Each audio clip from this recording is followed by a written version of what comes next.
Goeiedag. Die oorkoepelende tema van die 2024 VTT is roeping. Die omskrywing van die grootste deel van ons roeping lê reeds in die woord Christen in gebed. In Handelinge 11 vers 26 lees ons dat die disippels Christene genoem word, vol van die Heilige Gees en geloof het die volgelinge van Jesus begin dink en praat soos Jesus ons leer. Het hulle bepaalde karaktertrekke begin openbaar, habitus aangeleer, wat hulle identiteit in Jesus Christus uitgebeeld het. Liefde, vergifnis, deernis en heiligheid het deel van wie hulle was geword. Daar is inderdaad twee belangrike datums in die lewe van elke Christen. Die dag waarop jy gebore is en die dag waarop jy die rede hiervoor ontdek. Miskien is dit die gesprek wat Jesus en Nikodemus in Johannes 3 vers 3 gehad het. Jesus sê vir Nikodemus, ek sê vir jou, as iemand nie van bo gebore word nie, kan hy nie die koninkryk van God sien nie. In Christus word iemand dus met die oog op die bediening van versoening 'n nuwe skepping, 'n nuwe mens en kry hy of sy nuwe identiteit.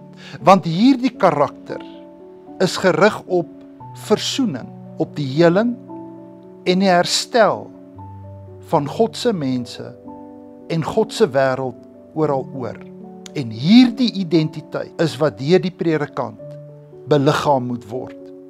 Roep en stuur is twee prominente sake wat in 'n gesprek en nadenke oor roeping na vore kom, om God se roepstem te hoor en in die wêreld 'n verskil te maak. Dit is wat roeping heel waarskynlik vir die predikant beteken. Dit is natuurlik ook belangrik dat roeping meer konkreet en meer spesifiek omskryf sal word. En ek verduidelik roeping aan die hand van twee voorbeelde. My heel eerste voorbeeld is 'n verhouding tussen Samuel en Eli. En ek verwys spesifiek na 1 Samuel 3 vers 1. Hoe mentorskap en hoe selfbewustheid in die roeping van Samuel inspeel. 1 Samuel 3 vers 1. Die seun Samuel was in diens van die Here onder toesig van Eli. Hierdie mentorskap is gerig op 'n lewe wat met 'n unieke doel en aan God gewy gekoppel was. 'n Jong Samuel moes dit in die tempel leer en Eli was die voorbeeld. Eli was die een wat hom hierin sou lei. Natuurlik is roeping ook altyd 'n aangeleentheid wat met frustrasie en met verwarring, ja ook met misterie en met hoop gepaard gaan. Mentorskap is die proses waar tydens 'n meer ervare persoon met praktiese wysheid 'n minder ervare persoon lei, omarm en adviseer. Die verhouding tussen Samuel en Eli dui op drie belangrike sake waaraan 'n mentor moet aandag gee. 1. Hoe hoor en ervaar ons die roepstem van God? Hoe onderskei ons die wil van God vir ons lewens? Kollegas, hoe weet jy is geroepe? Bou van verhoudings is 'n tweede belangrike saak. Die verhouding tussen Eli en Samuel getuig van 'n bepaalde vennootskap tussen geloofsvriende en is gebaseer op wederwysige respek en vertroue in mekaar. 'n Derde belangrike saak wat in 'n mentorskapproses na vore kom, is die oordrag van kennis en die delegering van take. Die informele oordrag van kennis, sosiale kapitaal en emosionele ondersteuning is wat belangrik is en relevant is vir die werk, die loopbaan en die professionele ontwikkeling van 'n werknemer. Die roeping van die eerste disippels is die tweede voorbeeld wat ek wil voorhou wat op mentorskap en die ontwikkeling van bepaalde gedrag betrekking het. Jesus se opdrag is ondubbelsinnig. Volg my en leer van my. Die Griekse woord mathetes. Roeping en navolging beteken allereers dat jy bereid sal wees om jou kruis op te neem en Jesus te volg. Ons weet dat Jesus nie gekom het om gedien te word nie, maar om te dien en homself vir elkeen van ons leeg te maak. Ons sal na alle waarskynlikheid vir die grootste deel van ons lewe vakleerlinge in disippelskap wees. Ja, vir die res van jou lewe gaan jy bly leer, aan die voete van Jesus sit en sy hart vir jou lewe moet hoor. Natuurlik ook met 'n syllabus wat nooit bemeester sal word nie. Ons sal altyd leerlinge en volgelinge van Jesus bly.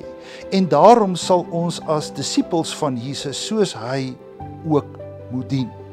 Liefde is die een karaktertrek waaraan volgelinge van Jesus uitgeken sal word.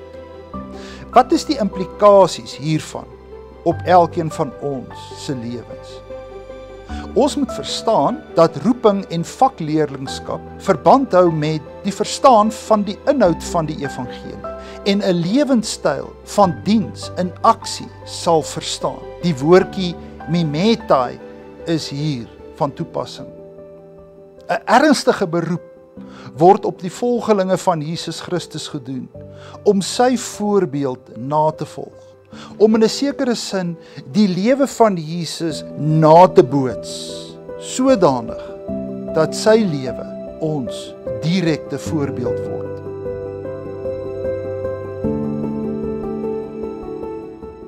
'n tweede belangrike implikasie is dat ons sal verstaan dat ons konstant sal besig hou met intentionele leer, om ook kenosis in te oefen, om onsself leeg te maak, om soos Jesus ons lewe op te offer. Roep is natuurlik ook altyd 'n messiaanse roep. Ons sal altyd weer en weer hierdie roepstem hoor. En derhalwe sal 'n volgeling van Jesus naby aan die mond van God en naby aan sy hart moet leef. Ons hoor iets van 'n misterie van die roeping. 'n Roeping wat altyd 'n persoonlike aangeleentheid is. Dis 'n vorm van heiligmaking. Dit is vormgewend ook vir elkeen van ons se spiritualiteit. Roeping gee uiteindelik uitdrukking aan ons baie unieke verhouding met ons hemelse Vader. Twee belangrike komponente met betrekking tot die roeping van die predikant moet met u gedeel word. Ons word geroep om God te ken. Elke gelowige getuig op een of ander wyse daarvan dat God saam met hulle op reis is, dat hy op 'n bepaalde manier elkeen van ons met 'n nuwe hart en 'n nuwe gees toerus, en hoe hy volgens Esegiel 36 vers 26 hierdie hart van klip uit ons liggame uit verwyder en ons sag en liefdevol vorm vir ons taak in hierdie wêreld. Tweedens stuur God ons met 'n baie duidelike taak.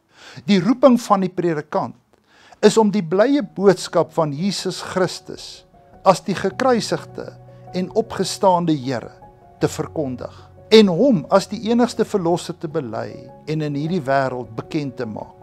Om hierdie taak, hierdie roeping te vervul, is daar in die predikante ontwikkelingsprogram 8 spesifieke omskrewe bekwaamhede wat ons sal help met die toerusting en die ontwikkeling van waarmee ons besig is. Geloofsvolwassenheid is die een enkele bekwaamheid wat baie spesifiek inspeel op die roeping van die predikant. Geloofsvolwassenheid word as volg omskryf. Dit veronderstel 'n noue verhouding met God. Dit is hoorbaar in 'n taal wat getuig van 'n bewuste identiteit in Christus en 'n intieme opweg wees met die God wat elke dag in die lewe teenwoordig is. Dit is sigbaar in 'n lewe van kongruensie tussen geloof, woorde en gedrag. Dit getuig van 'n groeiende bewuswording van hoe God aktief teenwoordig is in die lewe van elke dag. Dit is 'n persoonlike sowel as 'n gesamentlike reis met medegelowiges. Dit veronderstel die deurlopende beoefening van persoonlike en gesamentlike geloofsdissiplines met die oog op die vervulling van ons persoonlike en gesamentlike roeping en bediening in God se wêreld. En ten slotte, geloofsonderskeiding is om aktief na God se wil te soek in ons persoonlike lewe en deurlopend ook gesamentlike besluite te neem wat God se wil derentyd in ag neem. Die ontwikkelingsprogram vir predikante van die NAKA vra gevolglik of hierdie bekwaamheid op die lewe van die geroepene betrekking het, behoorlik ontwikkel is.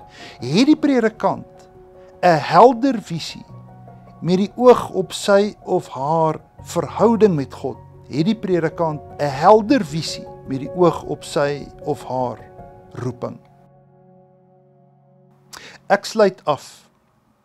Roepingsbewussyn, toewyding, getrouheid en diensbaarheid aan God is maar van die enkele hoë eise wat aan die bedienaar van die woord gestel word. Kollegas, deur die genade en die liefde van ons Here, word elke predikant in staat gestel om oral waar hulle werk en leef, die kerk van die Here op te bou, die ewige redding van mense te bewerkstellig, die wêreld te herstel en die koninkryk van Jesus Christus op te bou.